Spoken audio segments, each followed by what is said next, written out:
Hello, welcome to the Plaid Sheep Oracle. This is a collective reading. And it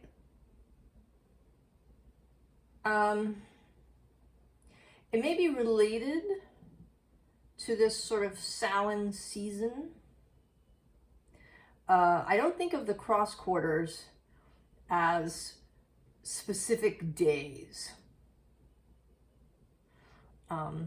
They are kind of right. They're midpoints between those solar moments of equinoxes and solstices. They're technically the 15 degrees of the fixed signs. But as the zodiac precesses, those dates have moved a little bit. Right? So there was a time when May 1st was 15 degrees of Taurus, but that is no longer true. 15 degrees of Taurus is more like somewhere between 7 and 9 degrees, or the 7th to the 9th of May. So for me, they're spaces in time. So Beltane isn't just May 1st. It's a whole period around that date. And then it has to do, I do use the moon kind of as a space there, you know, perhaps full moon to full moon or new moon to new moon. I also use, like the feeling, when, some of it is solar, right? Because there's, in Beltane, there's more light as we're headed. A Candlemas, there's more light in February, when the day really starts to feel longer. And I don't quite know why I'm going on about this, but I paused there. I almost stopped the recording and began again, but then changed my mind. I don't know, this may be kind of a weird reading. We'll see as we go. It has shape-shifty elements. We start first with the Kelpie, which is a shape-shifting energy. And the Kelpies were spirits, beings that you would avoid, because they could, they might shape-shift and entice you, perhaps into the water where you drown. But there is a thing here. There's this, this shape-shifting thing, this perhaps being that is person but horse, but all of this stuff going on. There's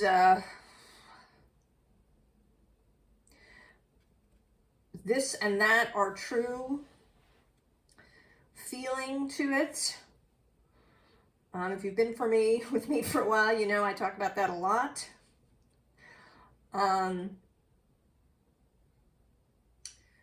Things being both individual and mixed.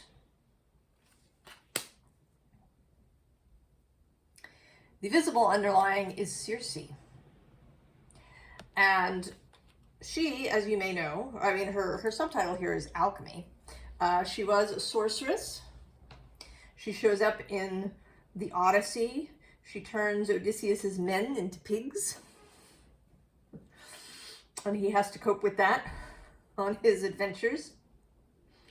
So, there is a sense there too of shape-shifting, of changing things, of sorcery, of things perhaps not being what they appear. Now, asteroid Circe is in Pisces. She was actually at 29 degrees of Pisces, conjunct Neptune, at the time of the full moon eclipse. So she was also conjunct the moon. So there is something about this eclipse space And I think that it has something to do with the fact that even though the eclipse was in Pisces, the nodes are still in Aries and Libra. So this energy of Pisces, which washes away borders. Pisces is not a sign that likes borders. It does not want to pigeonhole things or categorize things or any of that, right? That's Virgo's job across the way. So this, right, there is this energy of, on the one hand, right, washing away borders, mixing things so much that you may not recognize them anymore, right? It's like this center of this image. But then Virgo, which is on the other side, is very much about particularity. Just this thing with these borders. But not necessarily in opposition, right? So then we also have this Aries Libra thing that's about individuality, the individualness of Aries. And Aries is kind of individual because Aries sort of is first. This is another yes and thing, right? Because the zodiac is a circle. So there isn't really a beginning and an end like you'd have with a straight line. What is the beginning of the zodiac? You know, if we could go back to the formation of this solar system, where this zodiac applies, you know, in the moment that it was kind of came to a completion point, where was the sun? Was it, you know, in Aries? Is that actually where we began? We don't know. So on the one hand, there's this no beginning, no end thing. But then on the other hand, there is, you know, Aries has a very strong sense of beginning, of being the spark of, right, that flame that jumps and begins.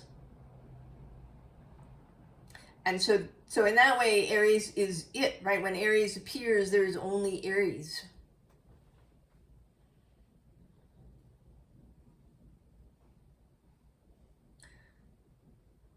And then Libra, which is the sign of relationships and how things move together, how they dance together, also how they oppose one another.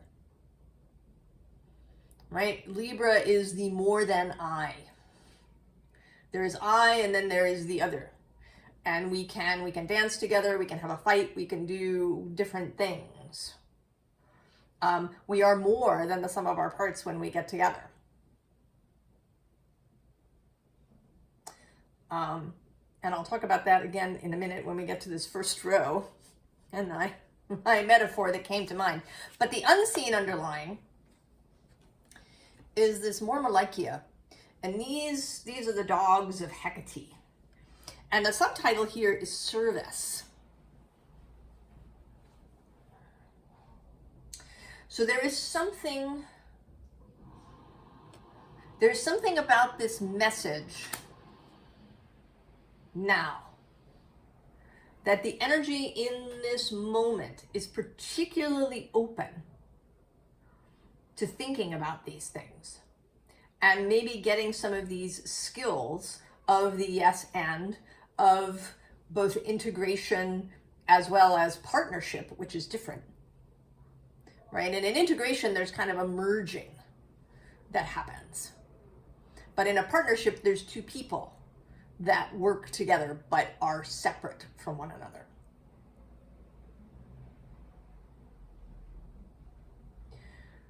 And that we can then take this with us into the future.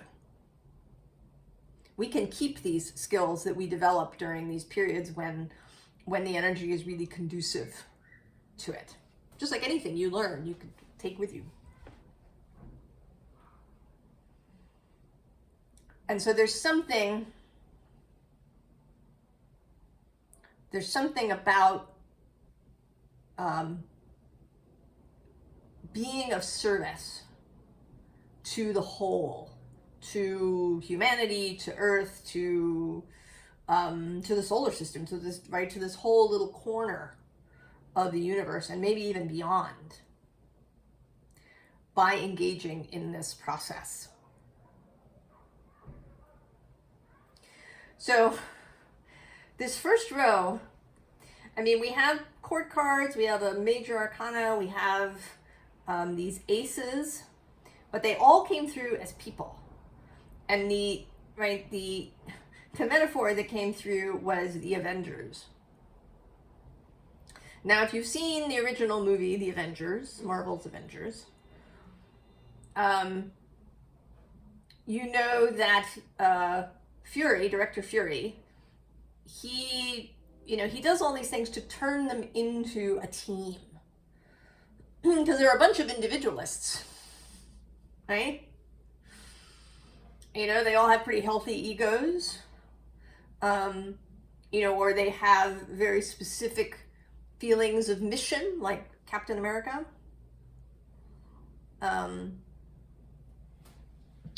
Particular interests, like Bruce Banner. And so he has to, introduce these things that help to turn them into a team where they can use all their skills. I mean, another example that comes to mind is the TV show Leverage, if you know it, that involves a bunch of sort of thieves and con grifters and things coming together to do good. And they're brought together by one person who knows, right? He knows all their skills, so he can, make the plan, make the arrangement where everybody works together, even though they're actually a bunch of individualists. But they all, right, they form bonds with one another. So these, I asked, are they people? Are they energies? And the answer was yes. Well, naturally. So they are, right? So they're everything. So we have this Ace of Pentacles, showing up for the earth element, but also, kind of as, right, as the starter, someone who begins things, but is, very concerned with logistics, perhaps with the practical aspects of a thing. The bottom of the deck, interestingly, is this King of Cups.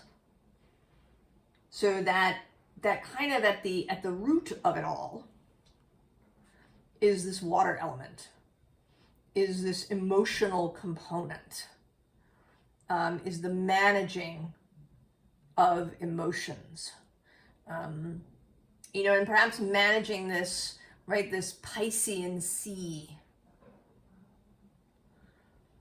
that could possibly wash everything away.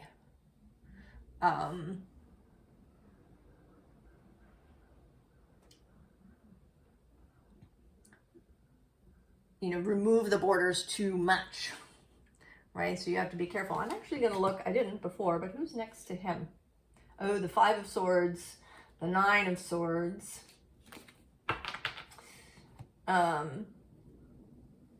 And then we have the Queen of Pentacles. Her piece is also physical, taking care of the body, taking care of nature, a really receptive element, a submissive element, and I think of this, right, in the dominant submissive narrative of, both of BDSM, but in a, not submissive in a pejorative sense, but in an open, receptive sense.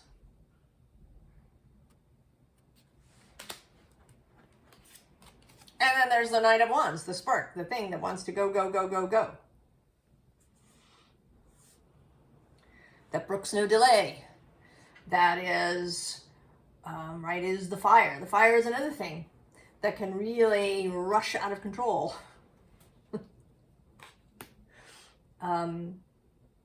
Quickly. And so we have the Emperor, who is a manager kind of energy, a leader. Someone who can hold the thing together. The one who can keep the larger idea in mind. I mean, it is kind of Fury in this sense. It's also kind of Captain America. Right? Who has, you know, what is the aim outside?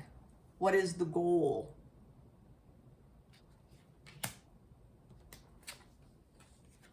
And then the Ace of Swords. The generation of new ideas. The breeze, the wind that can bring change, can bring, you know, the breath of fresh air. So there's all these, right? There's all these different characters who we're being invited to bring them together within ourselves and also possibly outside. Certainly if you asked anybody, I think if you're watching this when I post it, if you ask anybody about the current moment, people would say that we are very polarized. Right? That people are for this and against that. And if you're anywhere in the middle, then you can't be on my side. Either you're right, either you're with us or against us. Right? Very, you know, very, you know, it's either this or that. No gray areas.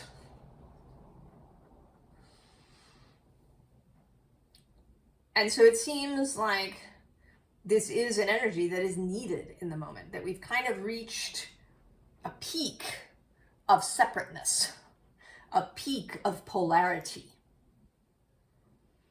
And then now we want to begin to go in the other direction, but we don't want to swing all the way the heck over.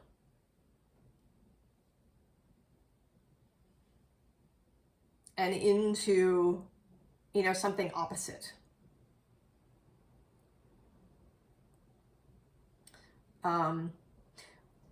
It also is astrologically currently a moment of a lot of change that's about to occur in the energy. Pluto is about to come back permanently into Aquarius. Next year, both Uranus and Neptune will make their first steps into their next signs. Neptune into Aries, Uranus into Gemini. We're moving from earth and water to air and fire. Those three are going to continue their dance together. It kind of waxes and wanes a little bit, but they stay in this triangular configuration of Neptune in the middle with Uranus and Pluto on either side, sextile and trine, until 2031, before Uranus really starts to pull away, because he's faster than the other two. But the retrogrades that they all go through, including Uranus, mean that they are sticking together. So they are, right, there's innovation, imagination, transformation in, right, in these really kind of volatile energies, right, of air and fire. There's an enormous amount of possibility. But this ability to work together is going to be necessary. And the ability to hold, right, to hold paradox, to hold opposing views, you know, to work together with somebody when you don't agree 100% on things.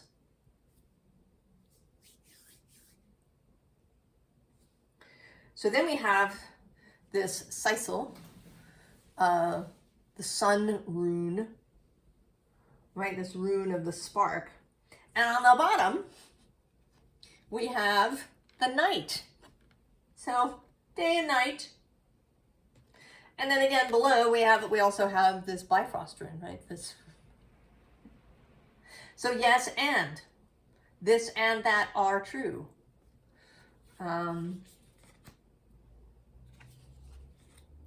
The ability to hold and to operate in both spaces. Right? We like to divide things. You know, we talk about, I was actually listening to something this morning, as usual, that relates. This idea of introvert and extrovert. And regardless of how you define that,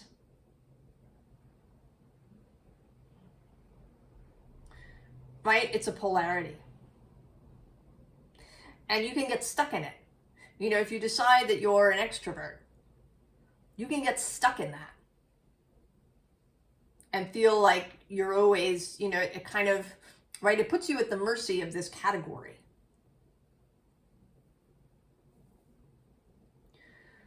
So the ability, you know, cultivating the ability to move from one to the other. To say, yes, I'm really energized when I meet with other people. But that doesn't mean that you aren't energized if you're home alone. And if you're an introvert and you find that you are often exhausted by other people, it doesn't mean that it always has to be that way. That you can cultivate things for yourself so that you aren't drained. You are not at the mercy of these things, of these categories, of these ways that we have defined things, any more than you're at the mercy of your natal chart.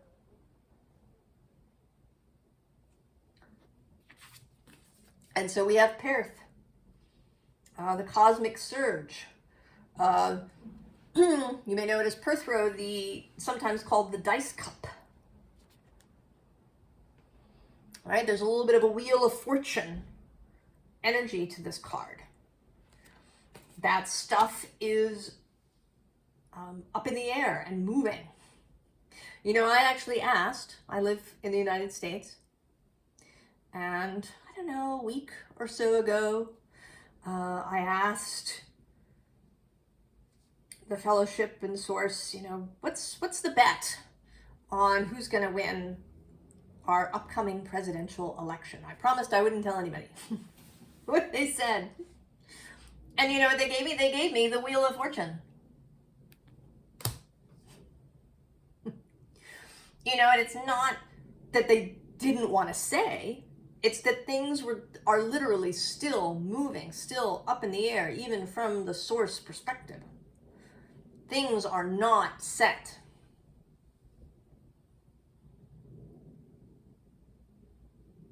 Right? The quantum wave is not collapsed.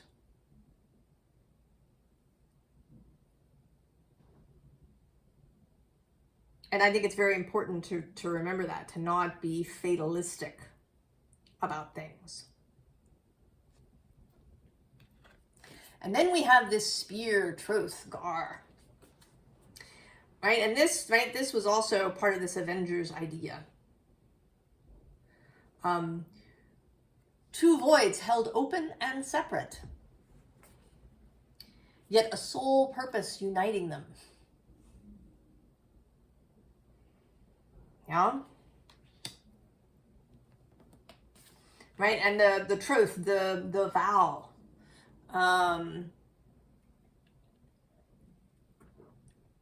You may have heard of the Bodhisattva vow, right? Which, you know, theoretically a soul undertakes to never reach nirvana until everybody has reached nirvana. Now, I have reasons why I don't agree with the whole idea about that, but regardless, this is not kind of about that, actually. Right? Because that has a kind of, I don't know, right? That has a separateness to it. And this is more about joining up, about agreeing to be part of a team, as well as about agreeing to integrate things that can be integrated. And also to stand for what you stand for. And so we get was, sap, impassioned. You know, to get excited about it.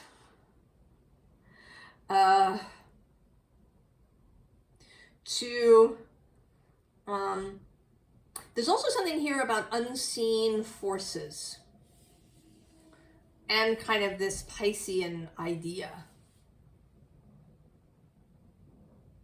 right? Because the sap rises in trees and we don't see it, but it's happening. I mean, in fact, throughout winter, the trees aren't actually fully asleep. Stuff is going on. Because as early as late January, some trees start to have little buds on them. Right? Buds are actually really visible. So that work has been going on. It's just small and subtle. You know, we often talk about winter as this time to, you know, go within and decide things and do stuff, you know, in a, right, in this symbolic way. And,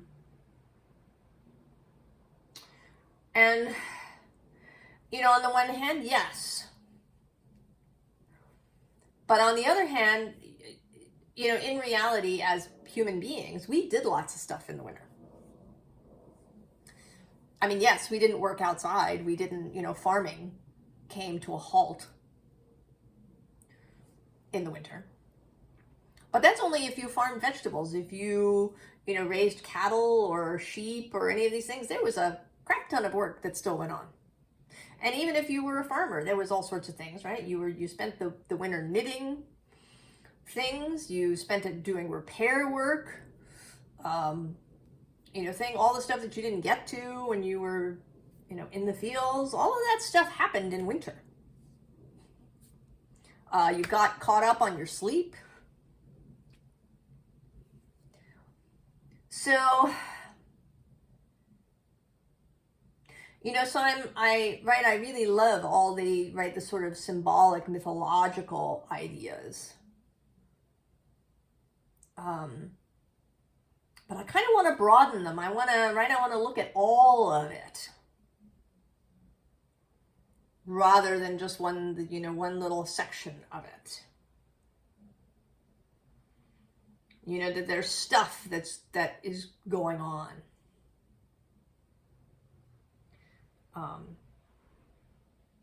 You know, in the winter, in the darkness.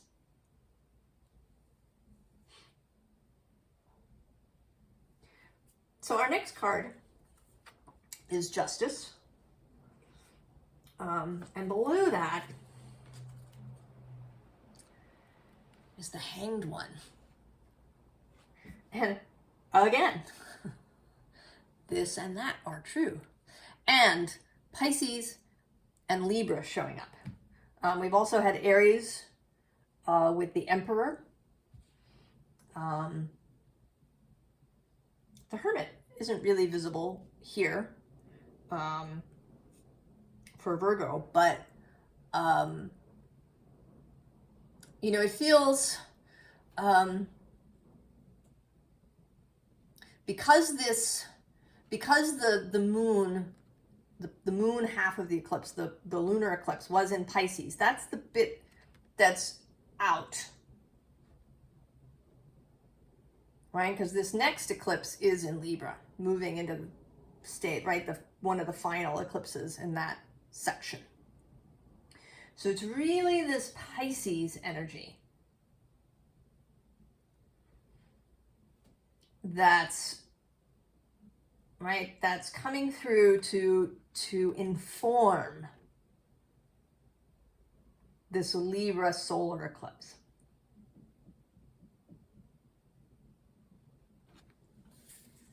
right? To inform, how we determine relationship with other people, as well as with our internal motivations, energies, ideas, concepts. The Queen of Discs is here on the bottom. I sort of feel like she might be showing up as a little bit of Virgo here. This notion of taking care of the self, of loving the self, of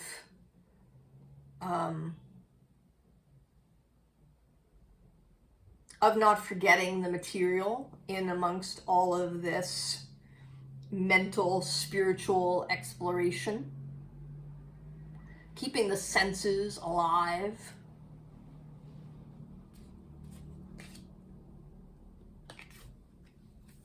Because then we also have the 10 of Discs.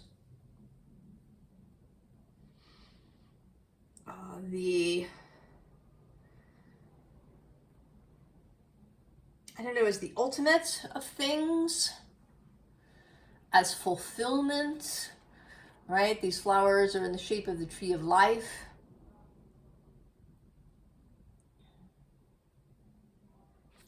Of wealth of all kinds.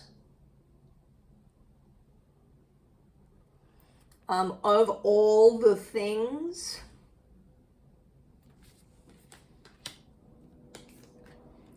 And then we have patience. So that this is not an instantaneous kind of thing. We're not going to wake up possibly in the morning, suddenly able to hold all of this. And also that it may take patience to work with other people. Right? Even if you do actually wake up in the morning feeling like, oh, I really feel that, right? I can really hold this and that. I'm really feeling that in my body. I understand, right? It's no longer confusing to me. Patience may be required with other people, right? To build what we want to build.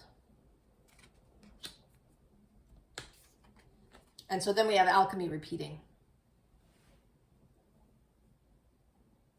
That one of the processes involved is the solve and coagula. So the dissolution, the dissolving of things. And then those things coming together in a new form. So that's kind of the integration process. These more physical cards, right? The other thing about the 10 of Pentacles is that it is about working with other people. Right? The 9 of Pentacles is personal fulfillment in the material realm. And then the 10 involves other people.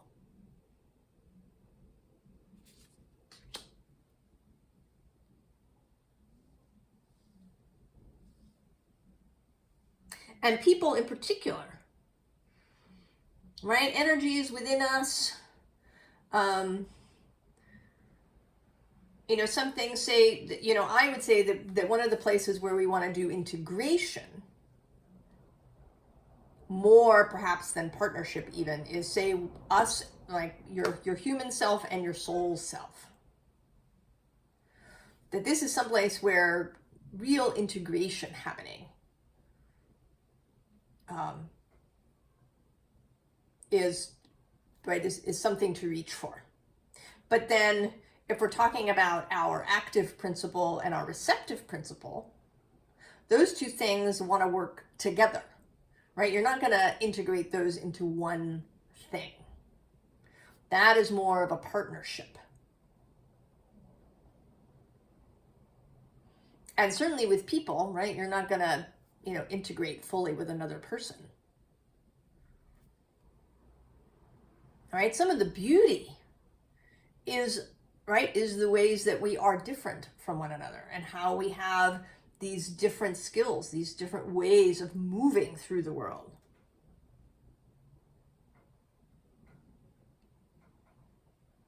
And that is beautiful. We don't have to be the same.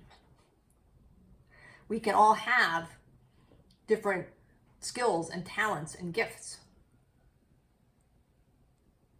That's why we're right. Nature thrives in diversity. And then we have the moon. This alchemy card, you know, also always makes me think of the sun, right? Because it's a sunflower. So there is, again, this sun and moon idea here. But the moon as that which is not so visible, that which is mysterious. Maybe the things that we can't fully know. Ways that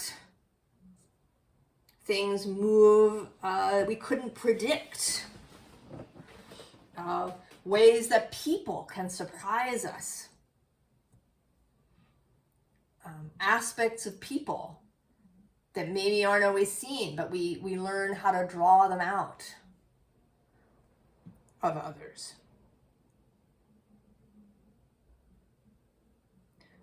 The ways that maybe we don't want to really know the future.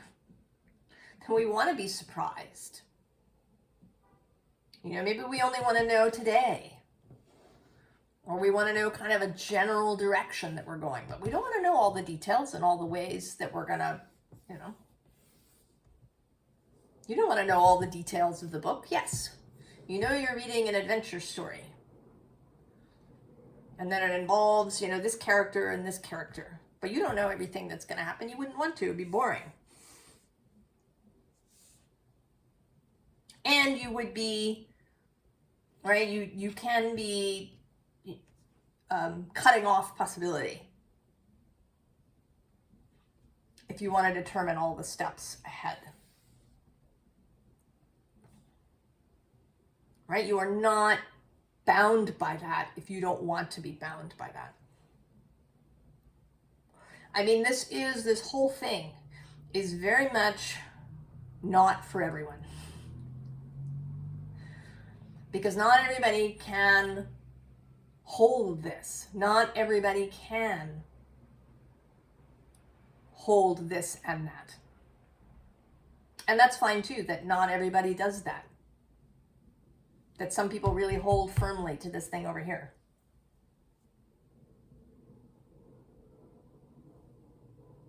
All right, this is all part of that diversity.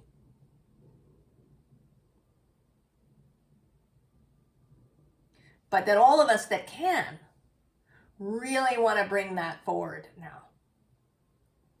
Because it's available and we can build those skills. Not just even for this moment in time, but for, 50 years from now. All the way through. And to, pass it on to, new generations of people.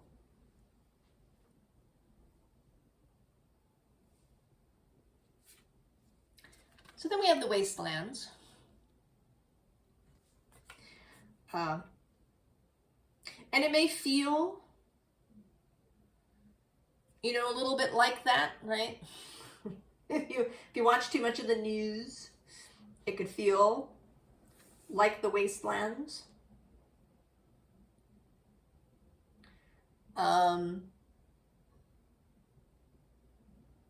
But the next card here is after the rain.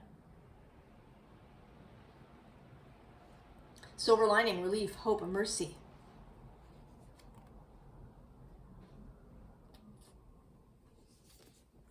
And then under the wastelands is the bud.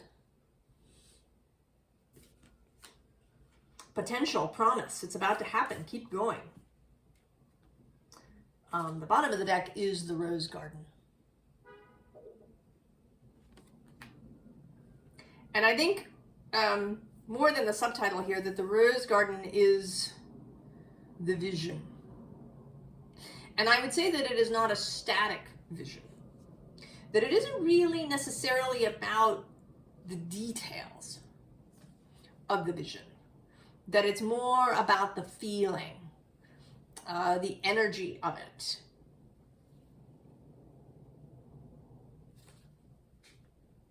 You know, kind of how you want the future, this, you know, what is your vision for how it all feels? You know, what is, right, what are the primary energies, perhaps?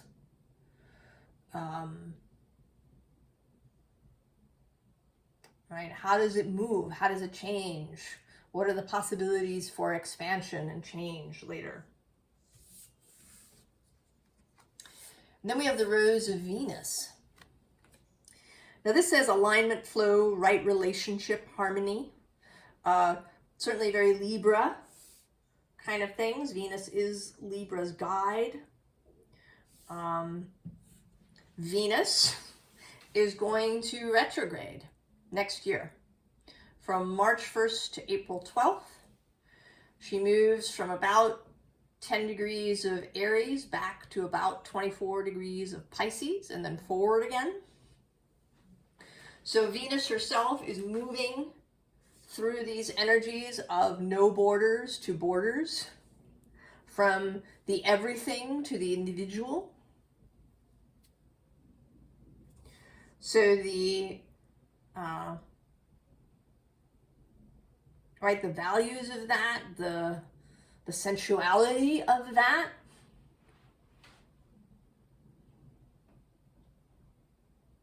right, of being two individuals and then joining up together.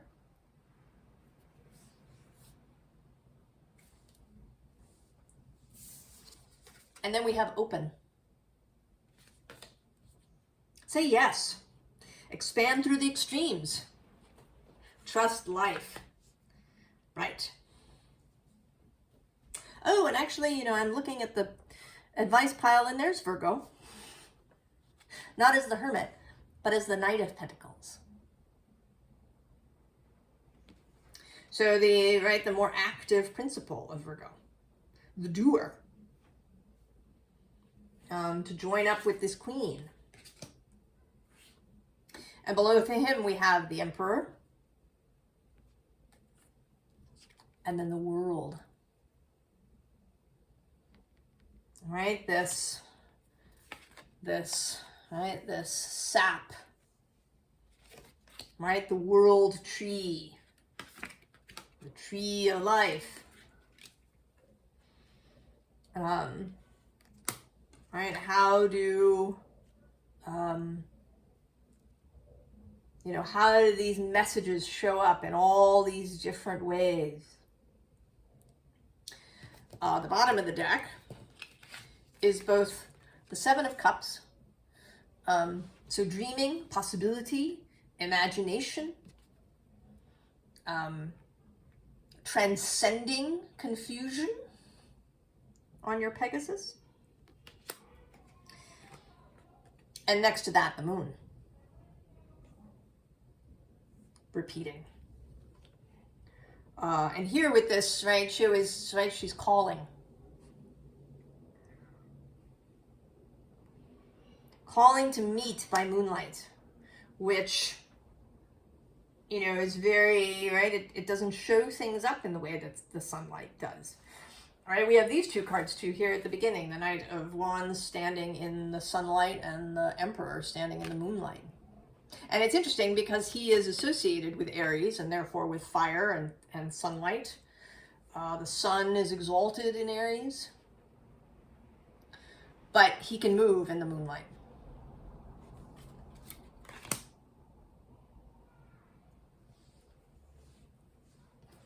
So the Wheel of Fortune, right? Working with the energies at hand rather than fighting against them. Also allowing stuff to get good. We can get stuck in things being bad. I know, what's the next terrible thing? That can actually feel sort of comfortable if we get used to it. Allowing fortunes to turn. Allowing things to get good. This Two of Swords, more than decision making, right? It's this crossing of spears, the crossing of swords, you know, the all for one and one for all.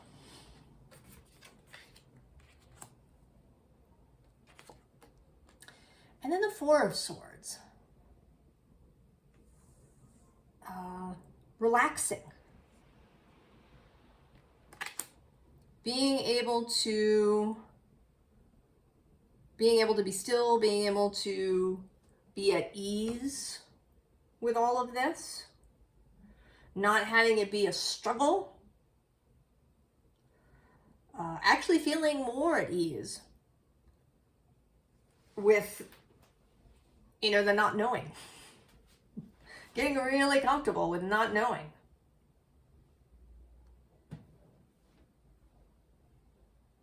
Really comfortable with having a kind of balance in the mind, right? It's not 3 swords or 5 swords or 7 swords, it's 4.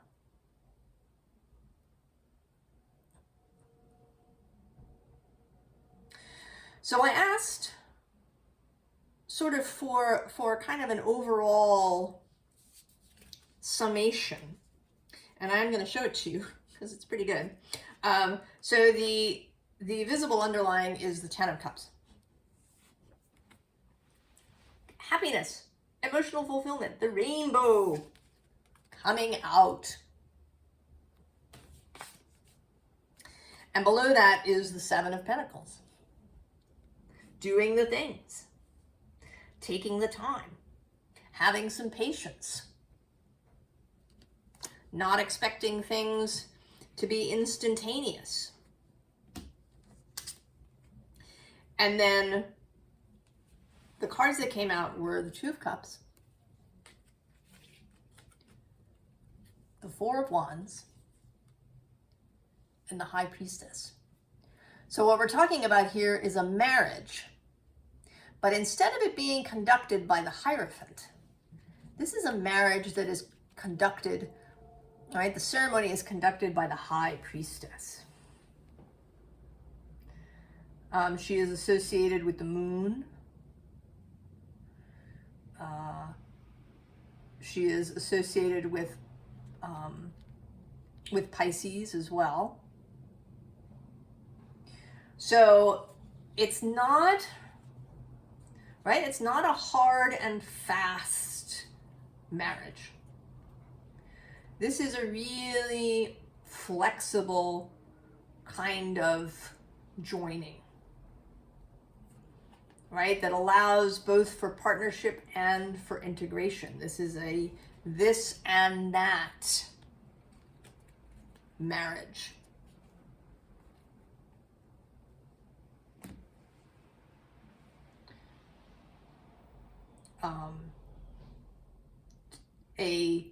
Right, flexibility. Flexibility, actually, now that I say that, those are the 2 cards that came out in my personal morning reading. If I can find them. The 2 cards that came out, the card that came out was Uncertainty on the split, when I split the deck, and Flexibility in the underlying position.